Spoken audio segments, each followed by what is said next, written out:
I was just burning out and in pain all the time. I had this consistent pain in my neck, my shoulders, my back, and it was affecting the way that I was working, and so something had to change. Driven Mofos, welcome back to another episode of The Underestimated Entrepreneur. Today I'm going to be answering a question that a few people have sent to me on some of the social media platforms that I have, whether it be on Facebook or whether it be across on Insta, and it's just asking about my exercising. You know, some people have known that I've exercised for many, many years now, so I first started lifting weights when I was 14. I'm now 39.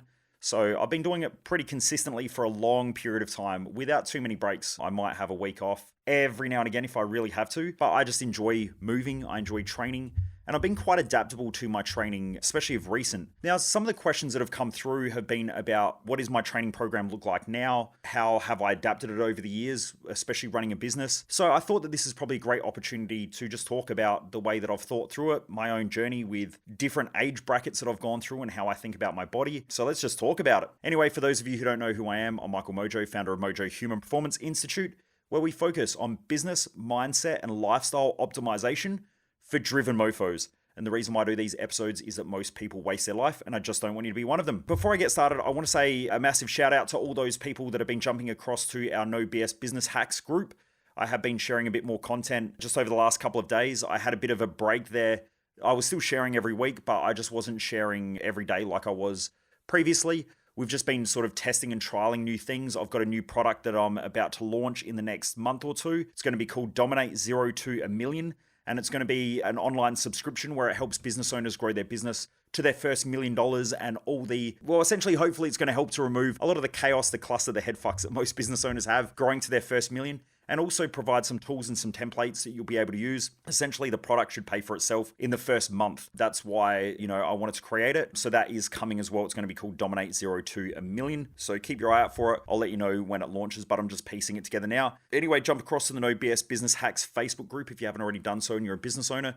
I'm going to be sharing some more stuff coming up to that as well, and some more templates and some more tools. You'll see a bit of a revamp of everything that's going on in that group as well. It's a free group. You can jump across and join it. It's mainly for business owners, though, who want to grow their business and who are driven to grow their business. So let's talk about my health journey. And funny enough, I actually just came in from my exercise workout then with my personal trainer, and I'm still wearing my heart rate strap, which feels a little bit uncomfortable while I'm sitting here trying to record this. But anyway, when I was younger, I remember going to the swimming pool when I was in grade 5 at school, and I was the only kid who didn't take their shirt off. I had white, pasty skin, I had freckles, and I was really conscious of my self-image, even from a young age. I don't know where it came from. I haven't really dived too deep into figuring it out yet.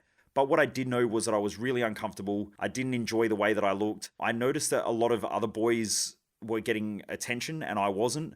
And so maybe that's what it was. I also grew up with a younger sister as well, and so I was surrounded by girls. I don't know whether some of their insecurities wore off on me, but I just noticed that I was very concerned about the way that I looked from a young age. I didn't like my appearance. I had bright red hair as well, so that didn't fucking help. I was a full-blown ranger, so I used to get the shit taken out of me at school all the time and picked on quite a lot.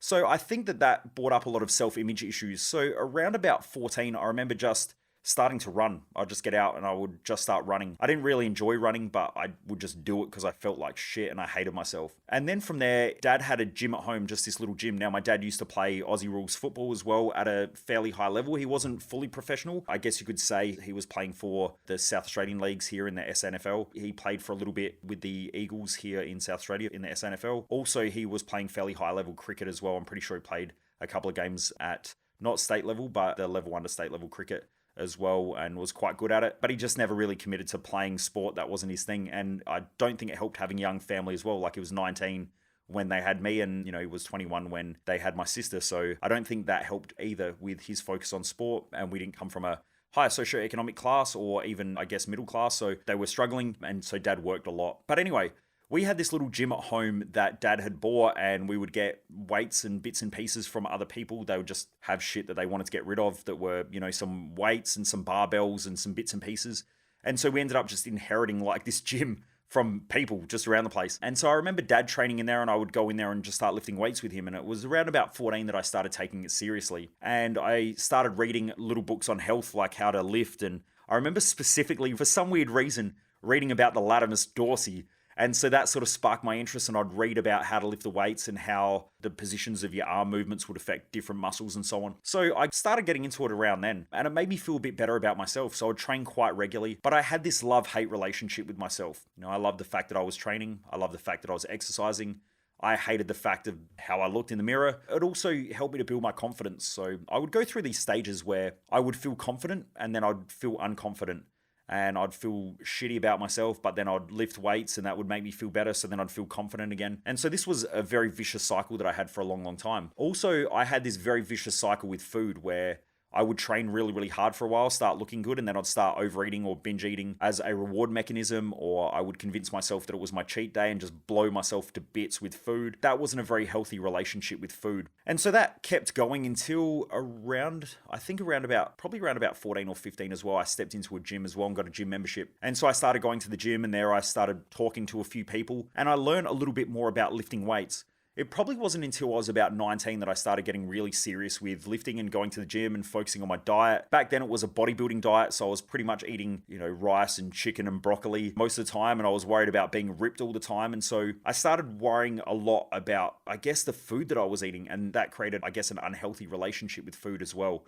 So anytime I would eat anything that wasn't strict calorie controlled diets, I would feel shit about myself, and then, I would overeat and binge eat and blow myself out. And then a couple of days later, I'd be back in at the gym training hard. I'd get to the gym because I was a personal trainer back then as well. Around about 2021, I started off as a personal trainer. And so I would go to the gym at 5:30 in the morning, sit on the exercise bike for half an hour to an hour, try and burn off some calories. I don't think I was burning off calories. I was trying to burn away my guilt for the shit that I ate the night before. And then I would train people, and then I would lift weights throughout the day. I'd probably do multiple workouts through the day as well, because I would train with clients. So if they'd go for a run, I'd go for a run with them. I would try and burn as many calories as I could through the day. But then that also gave me permission to eat shitty food. So I'd get home at nighttime and eat some crappy food. And so I just had this vicious cycle. Although even then, back then, I guess I was fairly ripped. It was back in the Stereosonic days. So it was all about wearing string muscle tops and trying to be like Ziz and a heap of the other guys. I was fairly ripped and lean. That was a big thing back then. But yeah, I noticed that around about that time as well, I started getting a few injuries. So I started getting more lower back pain, more shoulder pain, and I'd just work around it. Like for me, training was all about looking good. It was all about aesthetics.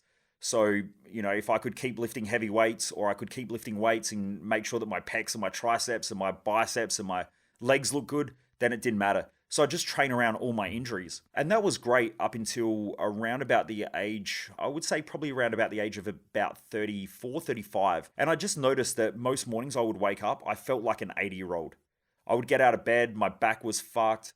Some days I'd get out of bed and almost fall down the stairs of our house because I could hardly walk down them. My knees would ache. I just didn't feel good. My shoulders would hurt all day. So I'd be sitting on the computer and I'd just have consistent chronic neck aches, back pain. I'd have to go and see a chiropractor probably 2 to 3 times a week. I'd have physio appointments as well for my calves and my shins and all of this sort of stuff. So my body just did not feel good. Lower back pain. So I'm seeing physios, chiros, getting massages every week. Some weeks I'd have to get 2 massages just to make it through the week. And over probably the last year or two, I thought, what the fuck am I doing? Like, why am I training? Is training really about just the aesthetics, or is there more to it? And so over the last, especially 6 months to a year, I've cleaned up my diet a lot more. And I just realized that I was training hard to burn off guilt. I wasn't training hard for any other reason.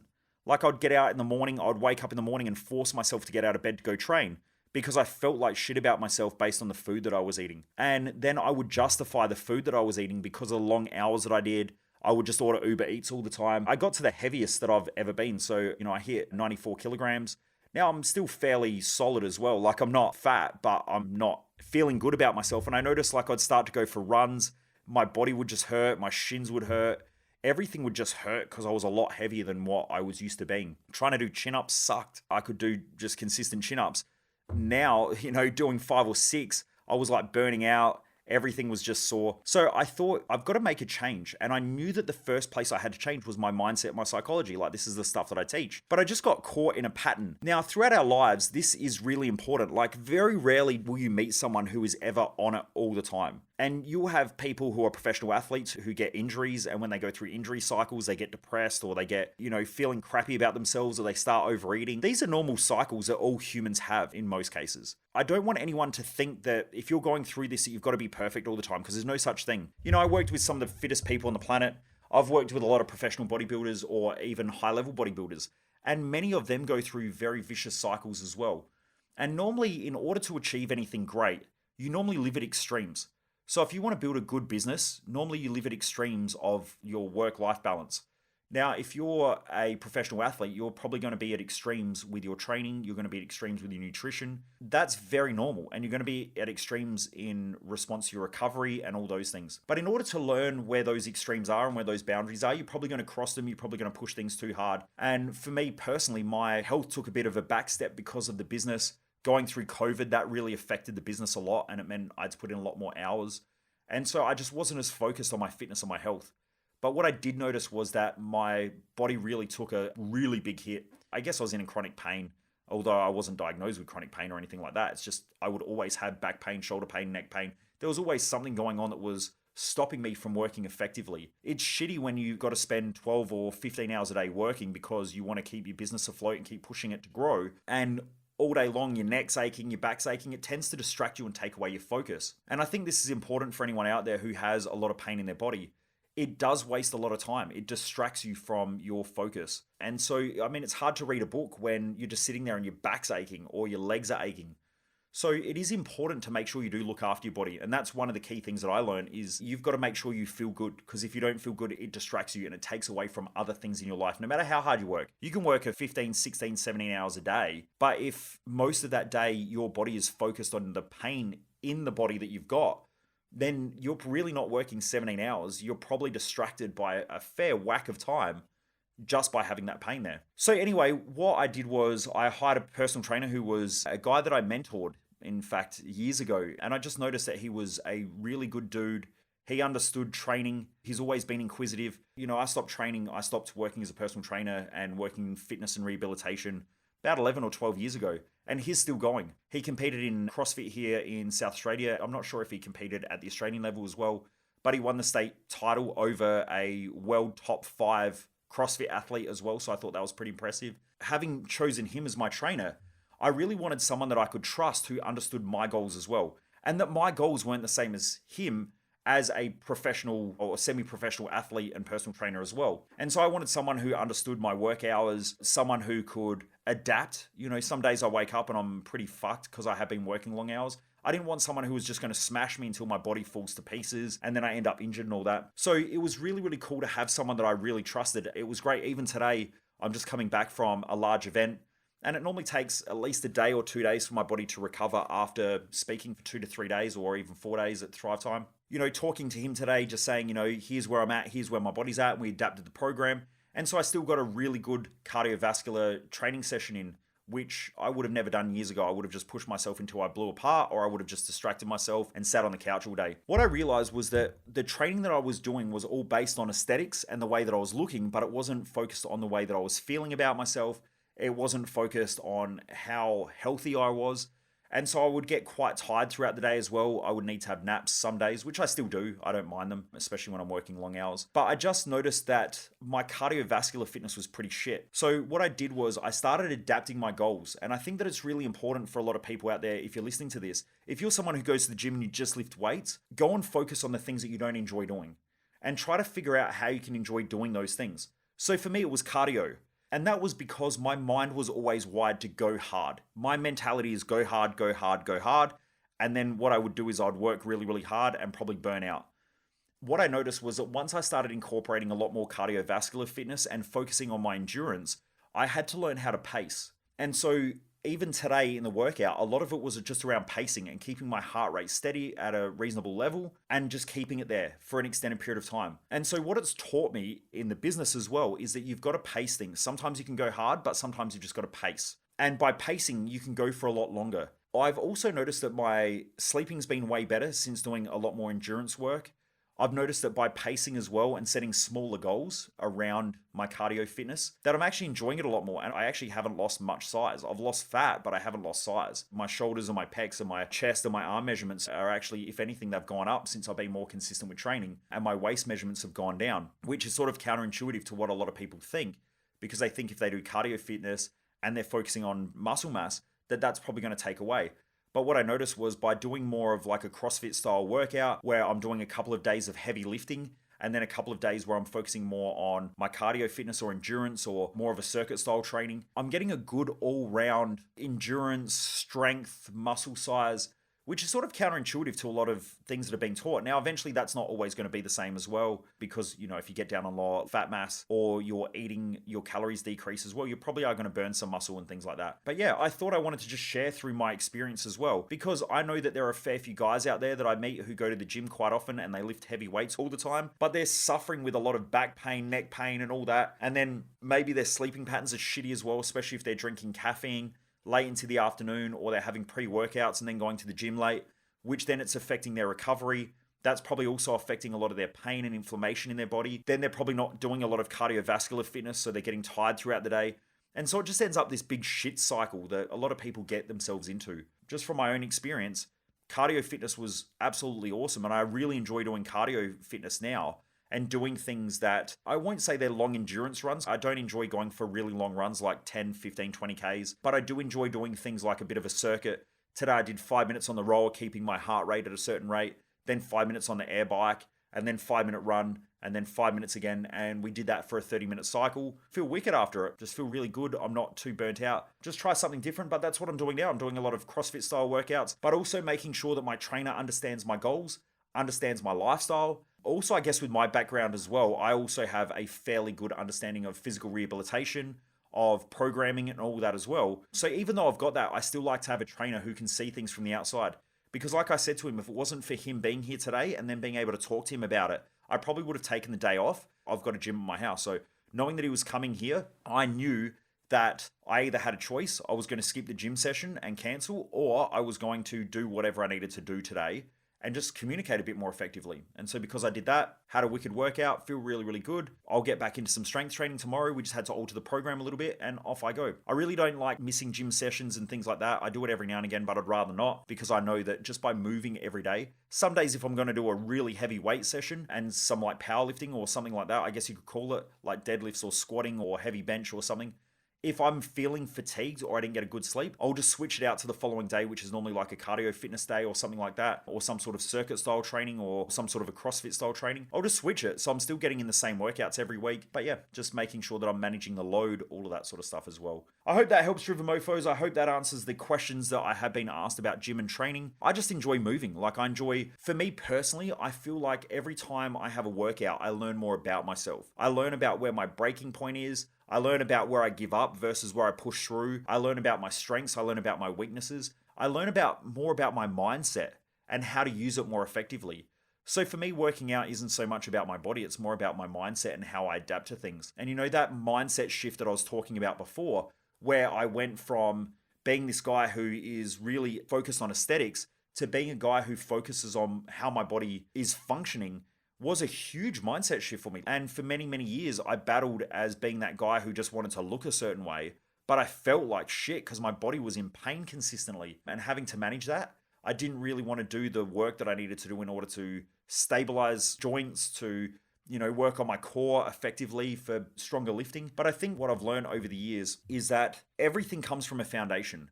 So if your foundation is pretty fucking shitty in the first place, then the rest of everything else is going to be shitty. And this is what I teach in regards to business. If your business understandings are shit, then that's going to be your foundation into growing the business, and eventually it's going to fall apart or it's going to collapse, or you're going to keep patching up holes all the time. Once you get really, really good at the fundamentals of business, you'll always go back to them no matter the size of the business. If you understand the fundamentals of your physical body, then you can go back to those fundamentals over and over and over again, like good nutrition, good sleeping patterns, good mental and emotional states, length, tension, relationships of muscles and all that, knowing what to stretch, knowing what to strengthen, and all those sort of things are really fundamental to exercise. And this is why there are a lot of people out there who really need a good personal trainer or someone that they can bounce ideas off of and do different things instead of doing the same stuff all the time. But it normally requires a big mindset shift, and that's the thing that most people try to avoid, whether it be in business, whether it be in their personal life, whether it be in the gym. Most people just avoid the mental challenges, and you've heard me talk about this before, where I'd reached out to a world champion athlete who was the greatest in history in their sport, and they're still competing. And they were having some problems with some issues that they had going on physically, which I knew were linked to mental patterns of behavior or mental thought processes. And so I reached out and we were talking, like we were having good chats. He was asking me good, effective questions. And then when I really pushed him about doing some work on his mindset, He said, I would rather fucking die than open up, what's going on inside my head. Now, that's obviously led him to being great at his sport, but it's also probably going to be the thing that destroys his sport as well and destroys other areas of his life. So a lot of people in our society are so scared to tap into their mindset. It's like, I don't really get it and I don't really understand it, but the majority of our society are so scared of it, especially men for some reason. Now, I don't agree with the whole mental health thing about, you need to talk about your problems all the time, because there's a time and a place for that. But what you'll find is that the majority of people that are driven, and especially men or people that are very masculine, whether it be males or females, they have a problem, they want to solve the problem, and they want to get fucking on with the job. That's unfortunately what's not being spoken about in the mental health fields. So I can understand why a lot of people are scared to tap into this stuff that's going on inside their head, because the majority of the mental health industry and all this like Are You Okay Day and all this bullshit that's perpetuated in society of people posting stuff about how important mental health is. It's great to talk about it, but there's a different thing between talking about your car being a piece of shit versus actually knowing how to fix the car. Now, you really need to know how to dive inside your own head, and if you bring up that stuff, knowing the right tools to be able to work through that stuff so that then it doesn't become a self-perpetuating problem happening inside your own head that causes more problems or does more harm than good. So I can understand why a lot of people avoid doing the work on their mindset or avoid opening up that box inside their head with the chaos that's going on. You have to acknowledge it and you have to know the tools to work through it in order to overcome those challenges, because anything in life that you don't work through, you'll repeat. Any lessons that you don't learn, you're bound to repeat throughout your own life. And so, our life keeps throwing us lessons, and should we pass the test, we go to the next grade or the next level in life. Should we fail the test, we repeat the same patterns over and over and over again. And some people have been repeating the same things over and over and over again, including myself. But that's the beautiful thing about life, is you get to learn a lot about yourself. And I just find that the gym is an amazing way to do that. I hope you enjoy the episode, Driven Mofos. I look forward to you joining me back here once again for another episode of The Underestimated Entrepreneur. And if you're a business owner and you haven't joined our No BS Business Hacks group on Facebook, jump across there right now. No BS Business Hacks on Facebook, type it in the search bar. Join, it's free. I pop content in there consistently. Also, I do free trainings and stuff like that in there as well. So please jump across there, check it out. All right, Driven Mofos, have a great day. Keep crushing it. I look forward to joining me back here once again for another episode of The Underestimated Entrepreneur. Take care, peace out, and keep crushing it. Most people waste their life, and I just don't want you to be one of them.